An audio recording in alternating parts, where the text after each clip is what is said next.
Hello students, আজি এটা নতুন ভিডিঅ'লৈ তোমালোকক স্বাগতম জনাইছোঁ।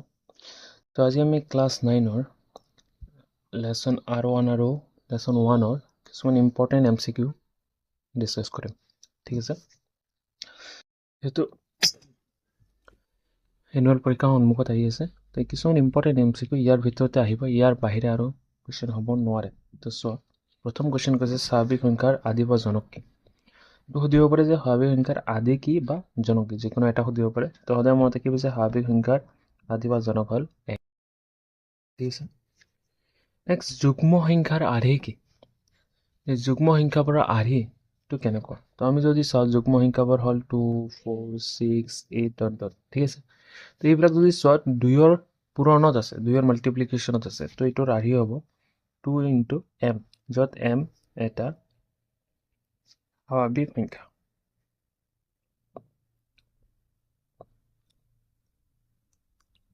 ঠিক আছে, ঠিক একেদৰে অযুগ্ম সংখ্যাৰ আৰ্হিটো হ'ল 2m + 1। ঠিক আছে, য'ত m এটা পূৰ্ণ সংখ্যা। ঠিক আছে,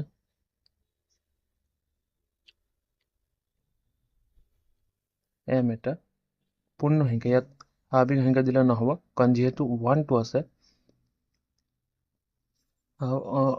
যুগ্ম সংখ্যাবিলাক যদি চাওঁ 1, 3, 5, 7, এতিয়া পূৰ্ণ সংখ্যা হ'লে 0 হ'লে ইয়াৰ প্ৰথম সংখ্যাটো পাবা 1, তাৰপিছতটো 1 হ'লে তোমালোকে 3 পাবা, 2 হ'লে 5 পাবা, এনেকৈ আহি যাব। তো অযুগ্ম সংখ্যাৰ আৰ্হিটো হ'ব 2m + 1, য'ত mটো কি হ'ব? পূৰ্ণ সংখ্যা হ'ব। ঠিক আছে, মনত ৰাখিব। যুগ্ম মৌলিক সংখ্যাটো কি? এতিয়া যুগ্ম মৌলিক সংখ্যা, মৌলিক সংখ্যাবোৰ ক'ৰ পৰা ষ্টাৰ্ট হয়? 2ৰ পৰা ষ্টাৰ্ট হয়, 2, 3, 5, 7... ঠিক আছে, মৌলিক সংখ্যা কি? যে যি সংখ্যাৰ মাত্ৰ দুটা উৎপাদক থাকে আৰু উৎপাদক দুটা সংখ্যাটো নিজে আৰু এক, সেইবিলাকক কয় যুগ্ম মৌলিক সংখ্যা। তো মৌলিক সংখ্যা। তো যুগ্ম মৌলিক সংখ্যাটো কি হ'ব? 2। 2 এনেকুৱা এটা সংখ্যা যি যুগ্ম হয়, মৌলিক হয়, বাকী গোটেইবোৰ মৌলিক সংখ্যা সদায় অযুগ্ম হয়। ঠিক আছে, দুটা সংখ্যা সহমৌলিক হ'ব যদিহে সিহঁতৰ, এতিয়া সহমৌলিকৰ ডেফিনেশ্যন যদি চোৱা, যিকোনো দুটা সংখ্যাৰ সাধাৰণ উৎপাদক যদি 1 হয়, তেতিয়াহ'লে তাক সহমৌলিক বুলি কোৱা হয়। তেতিয়াহ'লে যিকোনো দুটা সংখ্যা সহমৌলিক হ'ব যেতিয়া সিহঁতৰ সাধাৰণ উৎপাদক বা কেতিয়াবা গসাউ, অপশ্যনত গসাউ থাকিব পাৰে। গসাউ আৰু সাধাৰণ উৎপাদক দুয়োটাই একেই বস্তু। তো যিকোনো দুটাৰ এটা যদি অপশ্যনত থাকে কি হ'ব লাগিব? 1 হ'ব লাগিব। গসাউ বা সাধাৰণ উৎপাদক কি হ'ব লাগিব? 1 হ'ব লাগিব, মনত ৰাখিব। নেক্সট কুৱেশ্যন কৈছে a⁻0 মান কি?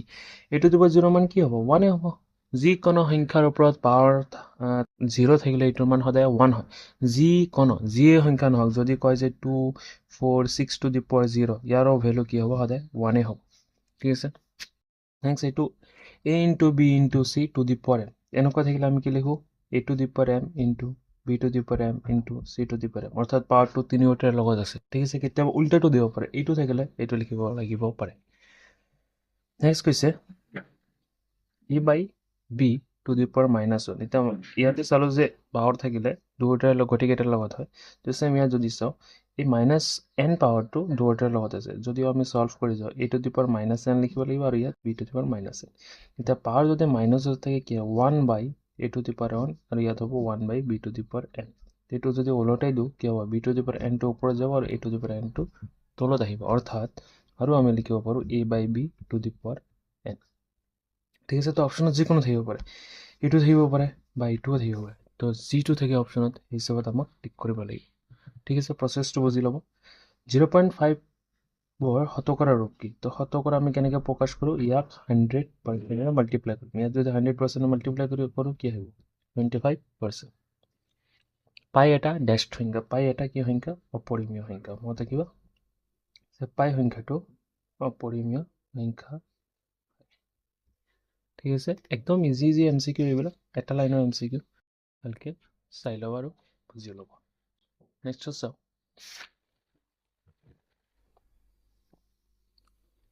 2 আৰু 3ৰ মাজৰ এটা পৰিমেয় সংখ্যা কি? যে 2 আৰু 3ৰ মাজৰ পৰিমেয় সংখ্যা কি? এতিয়া 2 আৰু 3ৰ মাজৰ পৰিমেয় সংখ্যা মানে কি? 2তকৈ ডাঙৰ হ'ব, 3তকৈ সৰু হ'ব লাগিব। তো এইটো যদি চোৱা 20/16, 16 হ'লে 20 কিমান বাৰ যায়? একবাৰ যায়। তো একতকৈ ডাঙৰ দুইতকৈ সৰু হৈ আছে তো এইটোতো হ'ব নোৱাৰে চিমিলাৰলি এইটো একবাৰে যাব এইটো যদি চোৱা দুবাৰ যায় আৰু এইটো যদি চোৱা তিনিবাৰ যায় তো কাৰেক্ট অপশ্যন কি হ'ব এইটো হ'ব ঠিক আছে অৰ্থাৎ এইটো গ্ৰহণ কৰিলে ইয়াৰ মানটো 2 আৰু 3ৰ মাজত থাকিব এইটো যদি অলৰেডি 3 পইণ্ট সামথিং কিবা এটা আহিব তো 3তকৈ ডাঙৰ হৈ গ'ল যেহেতু 3ৰ মাজত কৈছে 2 আৰু 3ৰ মাজত কৈছে অৰ্থাৎ 3তকৈ সৰু হ'ব লাগিব তো কাৰেক্ট অপশ্যন তোমালোকৰ 3 হ'ব তলৰ কোনটো এটা পৰিমেয় সংখ্যা এতিয়া চোৱা √3 অপৰিমেয় সংখ্যা জানে √23 মৌলিক সংখ্যা এইটো ৰুটৰ ভিতৰত যিকোনো মৌলিক সংখ্যা থাকিলে সদায় অপৰিমেয় হয় এতিয়া √75 এইটো অপৰিমেয় সংখ্যা ইয়াত যদি চোৱা √81 মানে লিখা যায় 9 স্কোৱাৰ আৰু ইয়াত তোমাৰ ৰুটটো কাটা গ'ল থাকিল কি 9 তো 9টো কি পৰিমেয় সংখ্যা কাৰেক্ট অপশ্যন চি তলৰ কঞ্জৰ সহমৌলিক সংখ্যা এতিয়া সহমৌলিক অলপ আগতে বুজোৱা হ'ল যে যিবিলাকৰ সাধাৰণ উৎপাদক কি হয় 1 হয় এতিয়া যদি চাওঁ তেতিয়া কেনেকৈ চেক কৰিম যে এই সংখ্যা দুটা সব বেলেগ সংখ্যাৰে হৰণ যায় দুটাকে 2ৰে হৰণ যায় এইটোকো যদি চোৱা 7ৰে হৰণ যায় এইটোক যদি চাওঁ কিবাৰে হৰণ যায় নাযায় এইটো কিহেৰে যায় 13ৰে যায় তো গোটেইকেইটা বাকী তিনিটা অপশ্যনকে কিবা বেলেগ সংখ্যাৰে হৰণ কৰি আছে অকল চি নম্বৰ অপশ্যনটো যিটো আছে এইটো কোনো বেলেগ সংখ্যাৰে হৰণ নাযায় অৰ্থাৎ ইহঁতৰ উৎপাদক কি হ'ব 1 হ'ব ইয়াৰ কাৰেক্ট অপশ্যন হ'ব চি নম্বৰ এনেকৈ চাব লাগিব অপশ্যন চাই নেক্সট কৈছে 5/√20 ডিভাইডেড বাই 6 125ৰ মান কিমান ইয়াত অপশ্যন দিয়া আছে এইটো যদি আমি ক্যালকুলেট কৰিব যাওঁ 520 এতিয়া 20 মানে লিখা যায় 4 × 5 আৰু ইয়াত 125 মানে 5 × 5 × 5 ঠিক আছে এতিয়া চোৱা √4 মানে কি লিখা যায় 2 তো মই 2টো বাহিৰত আনিলোঁ আৰু √5ৰ মানটো যেহেতু নাজানো তো √5 থাকিব সেম ইয়াত যদি চোৱা দুটা 5 আছে মানে 5² এটা 5 বাহিৰত আহি যাব আৰু এটা √5 থাকিব এতিয়া √5 কেনসেল 5 কেনসেল 2ৰে কাটিলে 2 × 2 2 3 × 6 তো ইয়াত অপশ্যন পাই আছে 1/3 তো কাৰেক্ট অপশ্যন তোমাৰ কি হ'ব সি ঠিক আছে নেক্সট যদি চোৱা যদি n এটা স্বাভাৱিক সংখ্যা তেন্তে √n কি হ'ব n যিকোনো এটা স্বাভাৱিক সংখ্যা হ'লে √n ৰ মান কি হ'ব অপশ্যন আছে সদায় এটা স্বাভাৱিক সংখ্যা সদায় এটা পৰিমেয় সংখ্যা সদায় এটা অপৰিমেয় সংখ্যা কেতিয়াবা স্বাভাৱিক কেতিয়াবা অপৰিমেয় এতিয়া আছে √1 যেটো হৈ গ'ল তোমাৰ স্বাভাৱিক সংখ্যা বা পৰিমেয় সংখ্যা ঠিক আছে √2 অপৰিমেয় সংখ্যা আকৌ √3 অপৰিমেয় সংখ্যা √4 কি হ'ব 2 যেটো এটা স্বাভাৱিক সংখ্যা তো যদি চাওঁ আমি কিছু ক্ষেত্ৰত স্বাভাৱিক সংখ্যা আহি আছে আৰু কিছু ক্ষেত্ৰত অপৰিমেয় সংখ্যা আহি আছে ঠিক আছে সদায়তো পৰিমেয় হ'ব নোৱাৰে যিহেতু √3টো অপৰিমেয় সংখ্যা সদায় স্বাভাৱিক সংখ্যা হ'ব নোৱাৰে কাৰণ √2 অপৰিমেয় সংখ্যা এগেইন সদায় অপৰিমেয় সংখ্যা হ'ব নোৱাৰে কাৰণ ইয়াত 2 1 এইবিলাক কি হৈ আছে পৰিমেয় সংখ্যা হৈ আছে বা স্বাভাৱিক সংখ্যা হৈ আছে ইয়াৰ ক্ষেত্ৰত আমাৰ কাৰেক্ট অপশ্যন হ'ব ডি নম্বৰ ঠিক আছে কেতিয়াবা স্বাভাৱিক সংখ্যা কেতিয়াবা অপৰিমেয় সংখ্যা ইয়াৰ ক্ষেত্ৰত স্বাভাৱিক সংখ্যাৰ ঠাইত কেতিয়াবা পৰিমেয় দিব পাৰে যে কেতিয়াবা পৰিমেয় বা কেতিয়াবা অপৰিমেয় তথাপি কাৰেক্ট অপশ্যন ডি হ'ব তাহলে কোনটো এটা অপৰিমেয় সংখ্যা অপৰিমেয় সংখ্যা কোনটো হয় এইটো আমাক ওলাব লাগে যদি চাওঁ যে অপৰিমেয় সংখ্যা দশমিক বিস্তৃতি আছিল অপৰিসমাপ্ত অপৌনঃপুনিক যে অপৰিসমাপ্ত কেতিয়াও শেষ হৈ নাযায় আৰু অপৌনঃপুনিক মানে বেলেগ আহি থাকিব ইয়াত যদি চাওঁ এইটো পৰিসমাপ্ত পৰিমেয় সংখ্যা ইয়াত বাৰ আছে বাৰ থাকিলে কি হয় এইটো বাৰ থকা সংখ্যাবোৰক p/q আকাৰত প্ৰকাশ কৰা যায় আৰু p/q আকাৰত প্ৰকাশ কৰা মানে এইটো পৰিমেয় সংখ্যা হৈ গ'ল ঠিক একেদৰে এইটো পৰিমেয় সংখ্যা হৈ গ'ল এইটো যদি চোৱা অপৰিসমাপ্ত যিটো গৈ আছে আৰু বেলেগ আহি আছে ইয়াত 1400 ইয়াত 14300 বেলেগ আহি আছে ইয়াত কাৰেক্ট অপশ্যন ডি হ'ব যিটো এটা অপৰিমেয় সংখ্যা মনত ৰাখিব 0.6 বাৰক p/q আকাৰত প্ৰকাশ কৰা তো ইয়াৰ এটা শৰ্টকাট নিয়ম হ'ল যে যিমানটা ওপৰৰ সংখ্যাৰ ওপৰত বাৰ আছে সিমানটা 9 লিখিবা ঠিক আছে আৰু ইয়াত যদি কি আছে সংখ্যাটো 6 আছে 6টো ওপৰত যাব এইটো কাটাকাটি কৰিলে 3ৰে কাটিলে 2 3 2/3 তোমাৰ p/q আকাৰ হ'ব ঠিক আছে এইটো এটা শৰ্টকাট নিয়ম MCQ কৰাৰ কাৰণে আৰু এটা মই বুজাই আছো যেনেকুৱা 0.234 ইয়াত বাৰ যদি এবাৰ 3 4 থাকে তেতিয়াহ'লে কি কৰিম ইয়াৰ ক্ষেত্ৰতো সেম হ'ব যে যিমানটাৰ ওপৰত বাৰ সিমানটা 9 এতিয়া এটা ওপৰত বাৰ নাই যাৰ ওপৰত বাৰ নাই সেইটো কাৰণে আহে 0 ঠিক আছে যিমানটা ওপৰত বাৰ নাথাকিব সিমানটা 0 এটা ওপৰত বাৰ নাই এটা 0 আৰু ওপৰত সংখ্যাটো আমাক কি লিখিব লাগিব 2 3 4 গোটেই সংখ্যাটো লিখিবা আৰু যিটো বাৰ নাই এইটো মাইনাস কৰি দিবা 232 ডিভাইডেড বাই 990 এইটো তোমাৰ আনসাৰ হ'ব কাটাকাটি কৰিব উত্তৰ আহি যাব নেক্সট চাবা তাহলে কোন কেইটাৰ মান সমান কোন দুটাৰ মান সমান কৈছে a 1 আৰু 2 2 আৰু 3 3 আৰু 4 নে 4 আৰু 1 1 to the power 4 মানে 1 4 to the power 0 মানে 1, 0 to the power 4 মানে 0, 4 to the power 1 মানে কোন দুটা সেম হয়েছে 1 আর 2, দুটার মান সেম হয়ে আছে। তো ইয়ার আমার কারেক্ট অপশন হবে এ নম্বর 1 আর 2। ঠিক আছে, নেক্সট চোৱা তলত দিয়া অবজেক্টত কি বিধি প্ৰয়োগ কৰা আছে a plus b equal to b plus a। তো এইটো কি ক্ৰম বিনিময় বিধি, ইয়াত বিনিময় বিধি বুলি লিখা আছে, তো আমাৰ অপশ্যন হ'ব ক্ৰম বিনিময় বিধি বা বিনিময় বিধি। ঠিক আছে, এনেকুৱা কুৱেশ্যন আহিব পাৰে যে উক্তি দিয়া আছে তাৰ শুদ্ধত্বটো লিখিব লাগে যে প্ৰতিটো পূৰ্ণ সংখ্যা স্বাভাৱিক সংখ্যা হয়। পূৰ্ণ সংখ্যাবিলাক কি হয় 0 পৰা ষ্টাৰ্ট হয় 0 1 2 3 4 5 6। ঠিক আছে, এতিয়া 1 2 3 4 হৈছে এইবিলাক কি স্বাভাৱিক সংখ্যা। তো প্ৰতিটো যিমানেই মই ভুল কৰি আছোঁ, পূৰ্ণ সংখ্যা স্বাভাৱিক সংখ্যা উল্টাটো হৈ গৈছে যে প্ৰতিটো পূৰ্ণ সংখ্যাই স্বাভাৱিক সংখ্যা, এইটো শুদ্ধ নহয় ফলছ, কাৰণ 0 এটা পূৰ্ণ সংখ্যা কিন্তু ই এটা স্বাভাৱিক সংখ্যা নহয়। ঠিক আছে, প্ৰতিটো অখণ্ড সংখ্যা পৰিমেয় সংখ্যা, এইটো শুদ্ধ যে 0ৰ পৰা আৰম্ভ কৰি এইফালে 1 2 3 4 আৰু এইফালে -1 -2 -3 যিমান সংখ্যা আছে গোটেইবোৰ কি হয় পৰিমেয় সংখ্যা, কাৰণ p বাই q আকাৰত প্ৰকাশ কৰা যায়। -1 মানে কি 1/1, -3 মানে কি -1 -3/1, গোটেইখিনি তলত কি থাকে 1 থাকে, এইটো p বাই q আকাৰত প্ৰকাশ হৈ আছে, অৰ্থাৎ এইটো এটা পৰিমেয় সংখ্যা হ'ব। তো এইটো তোমাৰ ট্ৰু হ'ব। প্ৰতিটো পৰিমেয় সংখ্যা অখণ্ড সংখ্যা, এইটো ভুল। এতিয়া অখণ্ড সংখ্যাবোৰ হয় 0 1 2 3 আৰু এইফালে -1 -2 -3। ঠিক আছে, এইবোৰ অখণ্ড সংখ্যা, কিন্তু পৰিমেয় সংখ্যাত কি হয় ভগ্নাংশবিলাক আহে 2/3। 2/3 এটা পৰিমেয় সংখ্যা, কিন্তু এইটো এটা অখণ্ড সংখ্যা হ'ব নোৱাৰে, এইটো তোমাৰ ফলছ হ'ব। ঠিক আছে, তো প্ৰথমটো ফলছ, তাৰপিছতটো ট্ৰু, তাৰপিছতটো ফলছ। এতিয়া আমি যদি শুদ্ধ বিকল্পটো যদি চাওঁ যে কেৱল এই শুদ্ধ, ভুল, কাৰণ এইটো ফলছ আহিছে। কেৱল 2 শুদ্ধ হয়, কেৱল 2টো শুদ্ধ হয়। 1 আৰু 2 উভয় সত্য, 1 আৰু 2 নহয়, কাৰণ প্ৰথমটো ফলছ, তাৰপিছতটো ট্ৰু।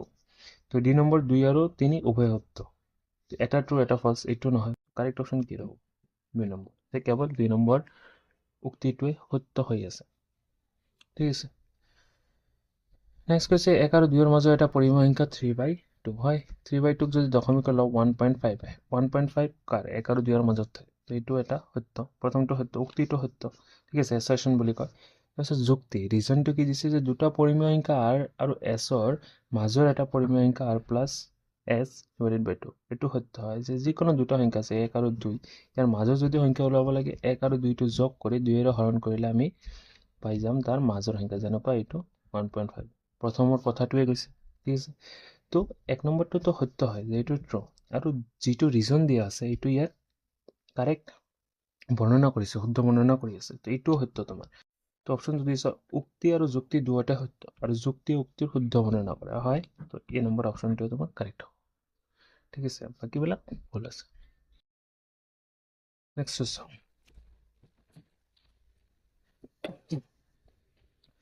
এইটো মানুহ ওলাব লাগে, পৰীক্ষাত আহিছিল এনেকুৱা কুৱেশ্যন, যোৱাবাৰ পৰীক্ষাত আছিল। তো চোৱা কেনেকৈ কৰিম।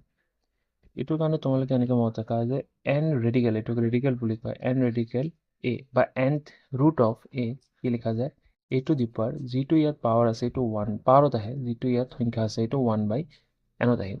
ঠিক আছে, তো এইটো ৰুল যদি ইয়াত এপ্লাই কৰোঁ, চ' প্ৰথম ৰুটটো যদি উঠাই দিওঁ, ইয়াত 4 স্কুৱেৰ আছে আৰু ইয়াত কি আছে 2 আছে, মানে এইটো হাফ হয়। ছেম এইটো যদি এইবাৰ উঠাই দিওঁ 4 স্কুৱেৰ, তাৰ ওপৰত হাফ, তাৰ ওপৰত আহিব কি 1/6। এতিয়া এইটো কি হৈছে পূৰণ হৈ আছে, এনেকুৱা থাকিলে a to the power m to the power n, মানে কি লিখা যায় a to the power m into n, তো গোটেইখিনি পাৱাৰ পূৰণত আছে, অৰ্থাৎ 4 স্কুৱেৰ ইনটু হাফ ইনটু 1/6। তো এইটো কাটা গ'ল, কি থাকিল 4 টু দি পাৱাৰ 6। যদি এইটো অপশ্যনত থাকে এইটো ক্লিক কৰি এইটো টিক কৰিবা, কিন্তু অপশ্যনটো আৰু অলপ ভেমেজালি কৰি দিব পাৰে, এনেকুৱা হ'ব পাৰে, কাৰণ 4 মানে কি লিখা যায় 2 স্কুৱেৰ। ঠিক আছে, এতিয়া এইটো কাটিলে কি পাম 3 পাম। তো ইয়াৰ কাৰেক্ট অপশ্যনটো আহি আছে 2 টু দি পাৱাৰ 1/3। তো অপশ্যনত এইটোও থাকিব পাৰে বা এইটোও থাকিব পাৰে, যিটো থাকিব সেই হিচাপত আমাক কাৰেক্ট কৰিব লাগিব বা টিক কৰিব লাগিব। ঠিক আছে, নেক্সট এবাৰ ইজি কুৱেশ্যন, 1 to 5ৰ মান কি। 1 to 5 মানে লিখা যায় 5 কিউব, এইটো জানে এইটোৰ পাৱাৰ আছে 2/3। এতিয়া পাৱাৰ এটা বাহিৰত এটা ভিতৰত, মানে কি পাৱাৰ দুটা মাল্টিপ্লাই হৈ আছে, পূৰণ হৈ আছে, এইটো 3 আৰু এইটো 3 কেঞ্চেল, কি আহিল 5 স্কুৱেৰ। 5 স্কুৱেৰ মানে 25, এইটো তোমাৰ উত্তৰ আহিব।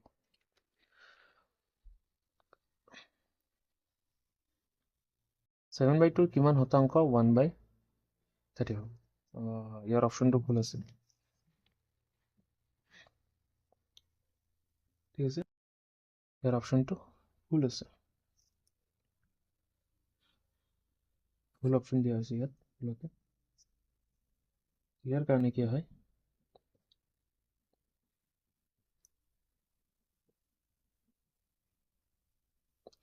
এনেকুৱা যদি কুৱেশ্যন থাকে ইয়াৰ কিমান শতাংশ ইমান, এই যিটো যাৰ শতাংশ ওলাব লাগে এইটো হৰণ কৰি দিবা এইটোতে, ঠিক আছে।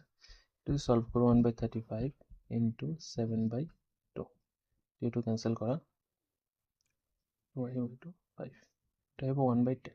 এইটো সংখ্যাটো হ'ল, ইয়াৰ আকৌ পাৰ্চেণ্ট ওলাব লাগে 100%ৰে মাল্টিপ্লাই কৰিলে কি আহিল 10, তো 10% তোমালোকৰ কাৰেক্ট অপশ্যন, ঠিক আছে। এইটো এটা কুৱেশ্যন আহিছিল, এইটোও পৰীক্ষাত আহিছিল। তাৰপিছত কৈছে যে root A equal to B হয় তেন্তে তলৰ কোনটো সত্য, যে ৰুট এৰ মান যদি বিৰ সমান হয় তেন্তে তলৰ কোনটো সত্য হ'ব, যে বি স্কুৱেৰৰ মান কি হয়, এৰ সমান হয় বুলি কৈছে। তাৰপিছত কৈছে যে বি ইকুৱেল টু এ হয় বুলি কৈছে, ঠিক আছে। B square equal to A square equal to B বুলি কৈছে। তেতিয়াহ'লে কি হ'ব লাগিব, এতিয়া যদি